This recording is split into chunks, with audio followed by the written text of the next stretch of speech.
My dears welcome welcome welcome को सब channel को आज आज पुणी वीडियो आनी नवरात्र द्वितीय दिन वीडियो अपलोड करी। आज संध्या पुणी नवरात्र तृतीय दिन वीडियो केमती पूजा विधि करी वीडियो अपलोड कर। तृतीय दिन माँ दुर्गा स्वरूप हूँ चंद्रघंटा रूप। माँ अवधारण करती चंद्रघंटा रूप। आ चंद्रघंटा रूप हूँ कौन माँ दुर्गा चंद्रघंटा स्वरूप पूजा करा जाए। तृतीय दिन में माँ दुर्गा चंद्रघंटा स्वरूप को पूजा करा जाए। जी चंद्रघंटा अर्थ कौन जी शांति और शक्तिर प्रतीक अटंती। जी शांति और शक्तिर प्रतीक अटंती। चंद्रघंटा देवी अर्थ हूँ अर्धचंद्र। माँ मस्तक घंटार आकार अर्धचंद्र अच्छी ताकू से चंद्रघंटा बोली कहती। चंद्रघंटा देवी बोली कहती है। आउ जो भक्त तांकु पूजा करती तांकु साहस और आत्मविश्वास मिले। तांकु साहस और आत्मविश्वास मिली थाए। जो भक्त माने भक्तिर श्रद्धारे माँ चंद्रघंटा को पूजा करती तांकु साहस और आत्मविश्वास मिली थाए। चलतु केमती पूजा करेंगे माँ को सबुदिन परी सब स्नान करेंगे। स्नान करी आसन पकेबे बसबे। आउ तांकर शुभ दीप प्रज्वलन करेंगे धूप देवे झुणा भी टे देवे है। शुभ भोग क्षीर क्षीर भोग लगे आ क्षीर खीरी करेंगे। क्षीर जनित मिठा जिनस देवे माँ को देवे। आउ वस्त्र हूँ धला आ ग्रीन अलैच देवे। ग्रीन अलैच देवे आउ मंत्र हूँ माँ चंद्रघंटा मंत्र हूँ ओम देवी चंद्रघंटाये नमः। ओम देवी चंद्रघंटाये नमः। आ गोटे मंत्र अच्छी एम श्रीम शक्तिये नमः। एम श्रीम शक्तिये नमः। यहाँ आप तुलसी माला जप करेंगे 7 थर करें 11 थर करें 21 थर करें। आपण इच्छा अनुसार शक्ति अनुसार आप बसी करेंगे। आउ जिते पूजा करुँच भक्ति और श्रद्धारे करूँ खुशी और आनंद करूँ। सकारात्मक विचार आनी करूँ। सकारात्मक विचार आनतु सकारात्मक भावना आनतु। परिवार रे पूरा सकारात्मक विचार रुहतु। दिन सारा नेगेटिव विचार आनबे। नकारात्मक शक्ति घरे प्रवेश कराइदेवे। देखिए आ माँ जदि माँ को पूजा कर टोटाली आप नकारात्मक शक्ति प्रवेश करनी पर सकारात्मक विचार देखिए केते खुशी केते आनंद लगे। आपको आप निजे फिल करेंगे निजे अनुभव करेंगे आपको केते खुशी केते आनंद लगुच। चलतु ये पूजा करेंगे।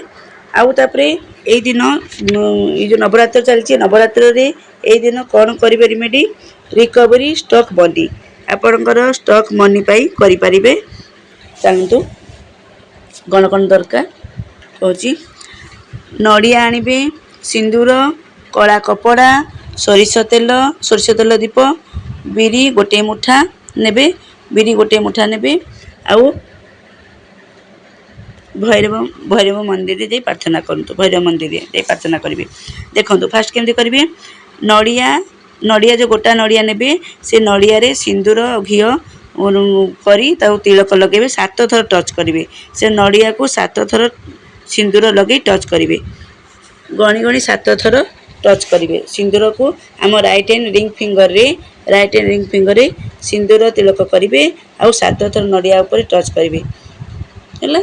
तापरे कला कपड़ा रे किछि बिरी रखिबे आउ दक्षिणा 21 टंका 20 टंका आपण शक्ति अनुसार रखिबे। कॉइन 21 टंका अधिक भी रखी पारिबे। आउ पोटोली करेंगे। से कला कपड़ा रे पोटोली करेंगे। आ कौन करेंगे आपण पाखरे जदि भैरव मंदिर अच्छी भैरव मंदिर जाई अर्पण करेंगे।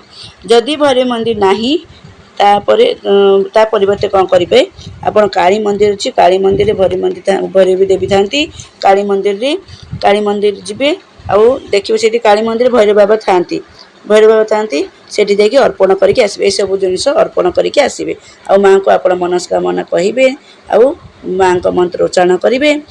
बसबे टे शांत भाव में बसबे आप मनस्कामना कहे आउ मंत्र जप करेंगे आउ आसबे।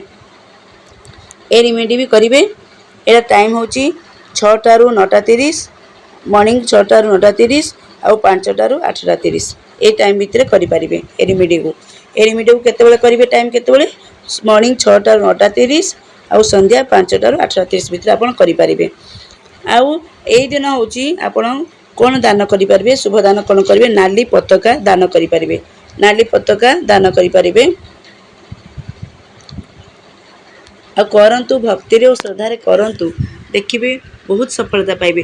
ଏଇ ପୂଜା କରିବା ସହିତ ଏ ରିମେଡ଼ି ବି ଏଇ ନବରାତ୍ରିରେ ଯେଉଁ ରିମେଡ଼ି କହୁଛି ଏ ରିମେଡ଼ିକୁ କରନ୍ତୁ ବହୁତ ସଫଳତା ପାଇବେ ମିରାକିଲ୍ ରେଜଲ୍ଟ ପାଇବେ ଭକ୍ତି ଓ ଶ୍ରଦ୍ଧାରେ କରନ୍ତୁ। ଧନ୍ୟବାଦ ଧନ୍ୟବାଦ ଧନ୍ୟବାଦ। ଆଉ ମୋ ଭିଡ଼ିଓ କେମିତି ଲାଗୁଛି କମେଣ୍ଟସ୍ ବକ୍ସରେ ଜଣାଇବେ। ଆଉ ଏଇଟା ନିଶ୍ଚୟ ନିଜ ଜୀବନ ଆପ୍ଲାଏ କରନ୍ତୁ ଆଉ କରନ୍ତୁ। ନବରାତ୍ରି କରିବା ବହୁତ ବଢ଼ିଆ ଆଉ ନବରାତ୍ରି କରିବା ବହୁତ ସଫଳତା ମିଳିଥାଏ ଆଉ ବହୁତ ଆକାରରେ ସେୟାର କରନ୍ତୁ ସମସ୍ତେ ଉପକୃତ ହୁଅନ୍ତୁ ସମସ୍ତେ ସଫଳତା ପାଆନ୍ତୁ। ବହୁତ ବହୁତ ଧନ୍ୟବାଦ ଧନ୍ୟବାଦ ଧନ୍ୟବାଦ। ଜୟ ମାତା दी।